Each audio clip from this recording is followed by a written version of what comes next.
Tuck Everlasting, Chapter 16. The constable was fat, and he was sleepy.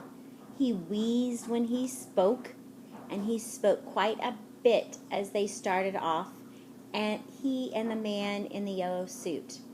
First they roused me out of bed in the middle of the night, after I'd been out since sun up looking for that child, and now I suppose you're going to try to run me all the way, he said sourly.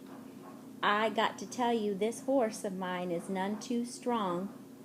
I don't have to hurry her as a rule, so most of the time it don't matter. Seems to me we could have waited till dawn anyway. The man in the yellow suit was as courteous as always. The Fosters have been waiting since yesterday morning, he pointed out. Naturally, they're very upset. The sooner we get there, the sooner that child will be with them again. How come you're so deep in it? Asked the constable suspiciously. Maybe you're in cahoots with the kidnappers. How do I know? You should have reported it right off when you saw her get snatched. The man in the yellow suit sighed. But of course I had to find out where they were taking her, he explained patiently. I came right back after that, and the Fosters are friends of mine. They've sold me their wood. The constable's eyes went round. I'll be, he said. What do you know about that? I didn't suppose they'd ever do a thing like that, friend or no friend. They're the first family around here, you know. Proud as peacocks, all of 'em. Family proud and land proud, too. But they sold off, did they? Well, well. And he whistled in amazement. They thumped along in silence for a while, out around the wood and across the starlit meadow.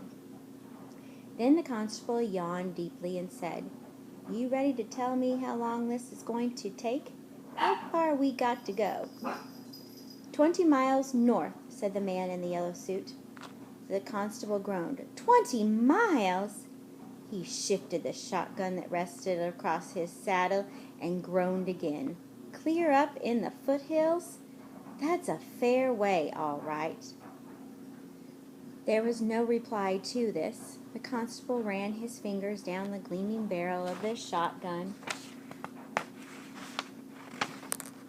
Then he shrugged and slumped a little in the saddle. Might as well relax, he wheezed, suddenly companionable. We'll be riding 3-4 hours. Still, there was no reply. Yes, sir, said the constable, trying again. It's something new for these parts, kidnapping. Never had a case like this before that I know of, and been in charge going on 15 years. He waited. You don't say so, his companion said at last. Yep, that's a fact, said the constable with evident relief. Maybe now there will be some conversation. Yep, 15 years.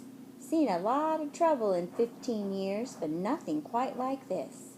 Of course, there's a first time for everything, as they say. We got a brand new jailhouse. Did you notice? Listen, it's a dandy.